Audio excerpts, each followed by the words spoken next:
Alright guys, back in Spain, and yeah, back in Spain. I've got to admit, bus journey was a nightmare on the way back. It's just too long, especially for April's mother. So to April, next time I'll book it, not being awkward, but I'll probably just book a bloody car hire on the way back, you know, because the big problem is leaving the car at the airport. But I might even look at Madrid and see what they've got for 1 week car stopover. The same I've got Alicante. It's just a pain in the backside. Got stuck at the airport for hours waiting for the bus. But a bit of a weekly update. I thought I'd do one simply because we've just arrived back. What did I get out of the Philippines? Well, the first thing, obviously, my mother-in-law is now over on holiday, which is quite a big achievement because her first trip abroad. April's relatives, siblings and everything all excited because obviously now I've set everything in stone and the wheels in motion now. So although she doesn't know it yet, and this is a bit of a secret between me and you because she doesn't watch my channel anyway, she's already got a trip coming up to Hong Kong after this one because April's brother's taking her over to Hong Kong on a holiday as well. Because obviously all the hard bit's been done, which was getting all the paperwork in order, and now she's got a big stamp in her book that says it's acceptable by the Spanish government. It's not going to be difficult to do it with anybody else. So that's really good news. Also means a second trip to Spain, which will be in a while. It's not going to be next week. She'll be able to do a lot of this stuff herself now because she's already got most of the paperwork. So it becomes very easy to process the second time round, the same as anywhere else. So all happy with that because it's all done and dusted, headache's done. Means April's mother's also had her first trip overseas.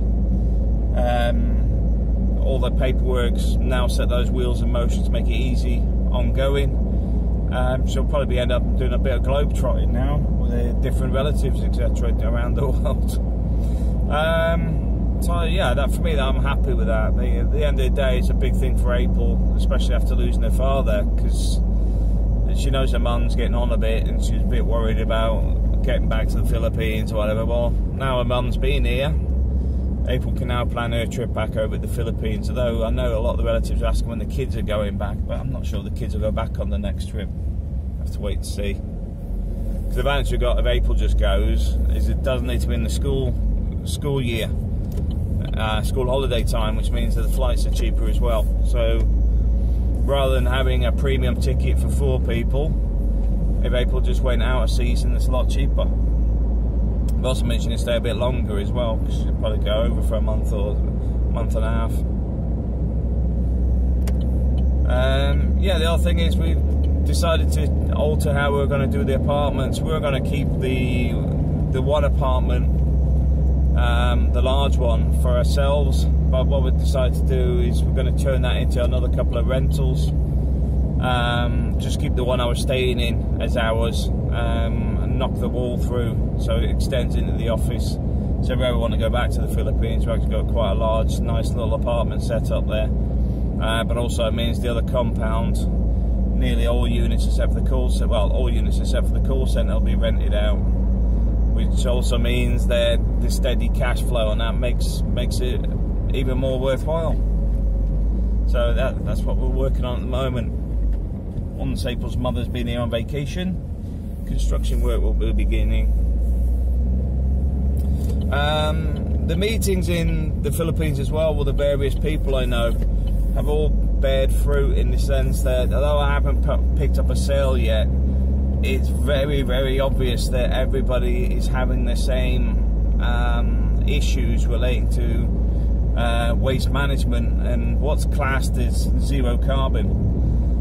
The UK's also got this. Zero carbon's been pushed in the UK that the waste companies, things like McDonald's, Coca-Cola and others have to reduce their waste by 70%, the single-use waste. Now the Philippines is riddled with single-use, as people have brought up already, because as I mentioned with the sachets for one-day use shampoo and all this sort of stuff. What you're looking at is a lot more single-use than you would see elsewhere. So that's something that's a biggie on the list. So even when I was up at the cement plant, there is stuff we've discussed relating to fume excavations and things like that, and the logistics in the sense of managing the transferring of various things between vehicles, you know, from ships to conveyor, etc. The main thing is zero carbon. Mactan Airport, main thing at the moment is the electricity bill, and I'm not sure I ever can disclose how much their bill is, but I'll just say it's a phenomenal amount for seeing very little reduction after doing a lot of energy stuff. I do wonder if something's wired up wrong somewhere, and it wouldn't be the first time I've come across it. Especially if we put in renewables. I've seen it the same with people putting solar systems in, then putting them on the wrong circuits. So the meters are still taking everything from grid. Even though you've got a renewable system, it's not actually deducting the cost of the electricity. In some cases, you're actually giving away free electricity and then get billed at the normal rate, just by the way they wire them up. So it wouldn't surprise me if they're, because they have a lot of solar already at the airport, and the new terminals open up as well, so the electric bill's going to be going even higher. So one of the things we're talking about is with the waste power plants is that we know, I mean, I don't know where Mactan sends its rubbish, but I know Cebu City, and without doubt Mactan do the same. They're sending their landfill to other places, which means they're paying to get it disposed of. Well, even if we just picked up those disposal fees, they'll get free electricity that they can use on the airport anyway. And never mind if they actually started recycling in other bits and pieces as well. So it's been constructive. A lot of the stuff is going to be long follow-ups. It's always the same with this sort of stuff. You don't go in there and say, yep, I'll have 5 power plants, can you deliver them by Friday? You're not going to spend 6 months greasing the wheels, in the sense of people get the idea and then you've got to explain the idea, and then they'll come back with a problem. For example, if we had the power plant, could we run it as a generator? There you go, there's a sort of question that we get. The answer to that is, well, it runs as a power plant. You know, you can use it for power, you can use it for power generation, so the answer to that is yes. But is it going to be just a generator on standby? The answer to that is no, because unlike a generator where you can switch the thing on or off, these things you really want running 24/7 to get your money back on. Otherwise you might as well just buy a generator, because the generator ain't going to cost you any extra. These things actually are wanting to be fed 24/7. So in that sense, you could use a generator, but an expensive one. The other side of that being, if it's running a generator, it doesn't hold a fuel tank. It's actually waiting for waste to be pumped into it. So from that side, it's not going to be an emergency backup generator. It's going to be, it has power generation, but it's better to be running 24/7. And if it's just managing all the lighting systems, it would actually be a better system than they've currently got. So there's a prime example of the questions. Then there's how much waste, what type of waste, how do you transfer between tyres and plastics, can it use any types of plastics? And this is the thing, when you start getting into the efficiencies of it and the breakdowns of the types of plastics and the burn temperatures and everything else, there is no point doing these things at the initial meetings, because a lot of people sit on the meetings, have no idea what you're talking about. So you focus on the main bits first, which is, yes, it's profitable, yes, it generates power, this is how much power. There may be some slight variations based on the waste that's going into it, but the expectation is this. But when you start going, what if I put in 10 ton of this, 10 ton of that, or whatever, it's like, well, no, we try not to work like that. We can help it, because those variables change on a daily basis depending on what's accessible. So you're much better off averaging it out over a year with the expectation of what waste you're going to get from the city. The easiest way of working that out is actually going to the city and ask them what waste they have. I'm sure they'll have, sorry, I would assume they actually have some evaluations of what plastics they're pushing out, and like I say, a lot of the single-use stuff is not being recycled anywhere. So the point being is, I already know that there's going to be a huge majority of this stuff that simply will get used. But they're asking the questions, well, why have we put wood in it? And it's like, well, it's not designed for wood. These are the questions you're getting already. Because the whole point is there is husk and stuff that they have from other sources, but I think when you start getting into those realms, it can be adapted for it. Don't get me wrong, but our initial system setups for plastics and tyres, if you're talking husks from coconuts and things, the main logistic things for that to the airport may not make it worthwhile, especially when you've got waste sat around you that's on your doorstep, which is one of the main things I push. The fact is, these plants are not massive, but they reduce the carbon footprint, because when you go to one of these massive plants, you're talking travelling 10 miles, 20 miles or whatever with trucks of waste, where these are actually built inside the communities, so they're actually serving the community with electrical backups, electrical systems, diesel systems, etc. But at the same time, the waste is travelling very minimal, which means even though you've got a growing population, which the Philippines has, you're actually looking at waste reduction in the sense of the transportation should actually reduce, because it's going to be less than you're currently using. Because I know, talking to some of the guys over the last couple of weeks, that one of the things Cebu City was on about was doubling its number of trucks for the waste to landfill, because there's that much waste. And I'm simply saying, why not just move the power plant closer? You may actually need less trucks. But yeah, this is the thing. This is what I've been doing for the last week or so. It's been a very good trip. And the thing is, everybody's recognised it. The Turkey is very environmental. This is why a lot of people are whinging about Boracay being closed. A lot of them had this coming.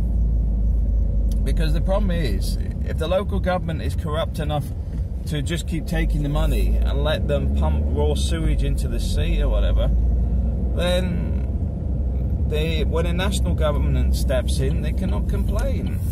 Hoteliers and whatever cannot sit there and whine and say, well, my bar's been shut or whatever because of this. You know what? Complain to your local government. People don't need to be swimming in raw sewage. There's no need for it in this day and age. And let's be honest, the amount of money Boracay's paying, if they put an extra tax on the hotels, even if they weren't paying out of all the money they've already received, they could get sewage treatments up and running in no time. They got the cash, plenty of cash. And if they respected Boracay in the first place, they would have done it already. Which is why I'm waste to energy. At the end of the day, I'm for finding solutions rather than saying, well, you know, it's not my fault. Well, it's all our faults. At the end of the day, everybody's using too much crap. I mean, this is why I have this big debate about how can you say a shopping bag is of more importance of you having a recycling shopping bag that is taxed, yeah, than importing all this junk from bloody China. Then half of it isn't even first use. It's broke before you even get that much. It's already fallen apart. How can you tell me this shopping bag is a big solution when they're ignoring the major one, which is all this garbage that comes in that we don't actually need? The pound shop screwdrivers, where you turn the screwdriver and the head comes off, or the head, the handle comes off, or the head just obliterates, because it's more like, I would have to call it plametic, like plastic metal. It's not even fit for purpose. Why is that stuff even being imported? It can't even be used. But that's my viewpoint on the environment. More can be done. I think we often focus on the wrong things completely. That's the big debate for this week. How do we fix the world by Tuesday? Ah, good, my space is here. I'll let this car come past. That's it.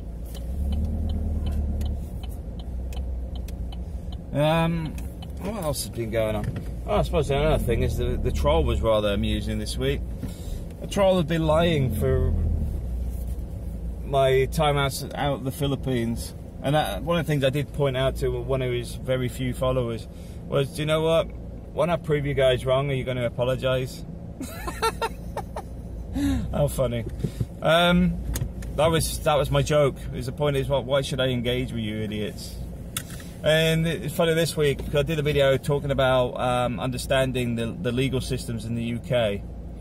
And then he trolled, say, oh, well, good luck with getting access to your daughter in the UK. Da, da, da. He's that mental that he doesn't even associate things with time. Because what I was talking about, as I said in the video, is 10 years ago.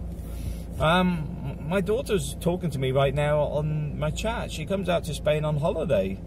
I have no issues with my ex or my daughter whatsoever. We get on.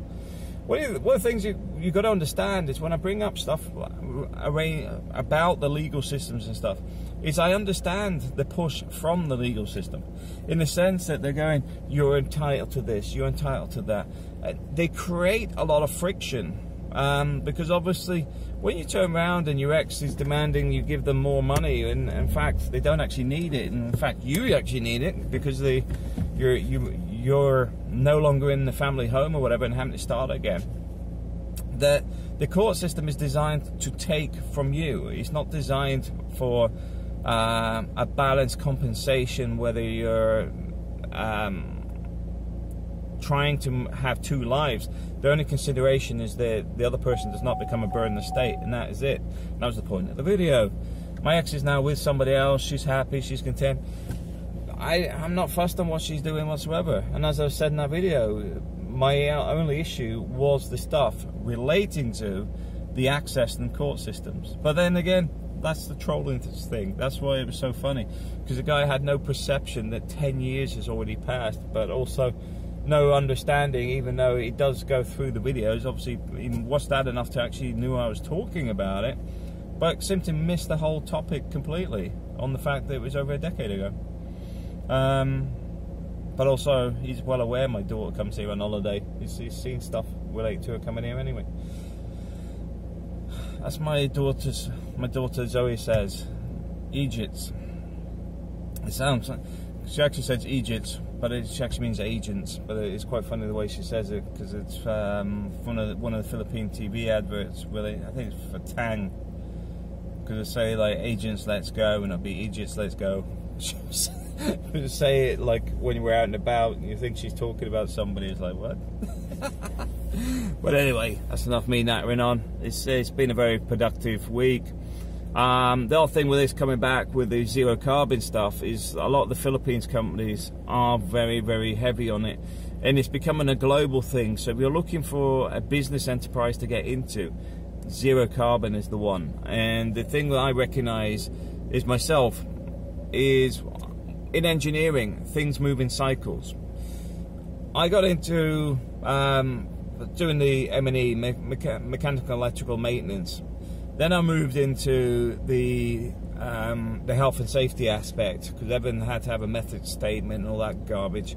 Then you started getting into the auditing, which is where you start having all the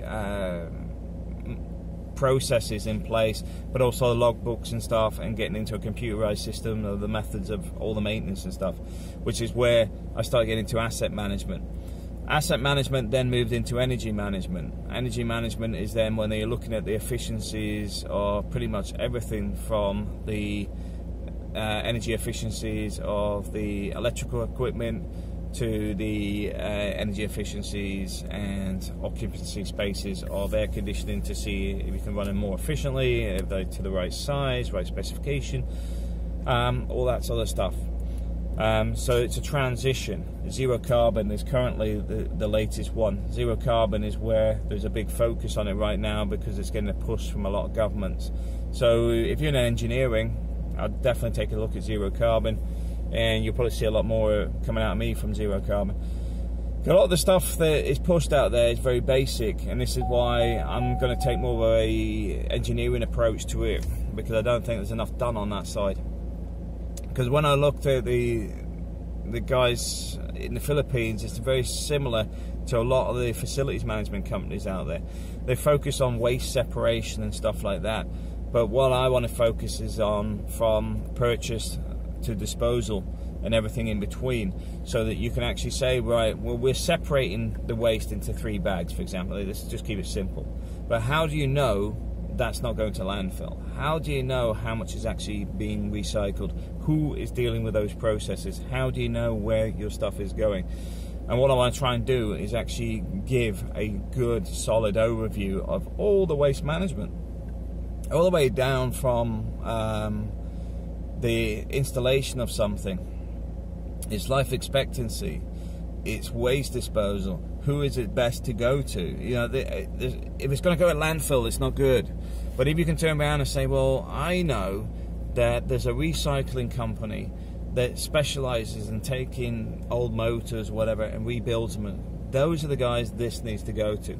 And you start separating out the specialist waste management, as well as the carbon reduction on many things. But I'm getting boring now and technical, so I'll keep that to one side. But that's where I'm going to be focusing myself. Still going to be doing the power plants, but the whole point is this is part of the power plants, because the thing with our power plants is they can bolt onto a hospital as well, which helps them become zero carbon. Zero carbon doesn't necessarily mean that you are producing zero waste. It's because you're managing it in a specific way, or what a lot of companies are doing are buying what's called carbon credits. Carbon credits offset any your excess carbon by buying zero carbon off somebody else. Point is, with our waste power plants, they are zero carbon, so you can actually put a waste carbon, instead of buying carbon credits, you could put say one of our power plants inside a hospital complex, where it could provide heating systems, electrical systems, and other bits and pieces, at the same time as absorb waste in the community. The fact that it's got no transportation or logistic issues means that there is pretty much nothing carbon-wise being produced from it. But it also means, because it's taking waste from others, its carbon efficiency is more than zero. It's actually more efficient because it's getting rid of carbon waste. So this is why it ties in, but definitely something worth looking at for all you engineers out there. All right, thanks for watching.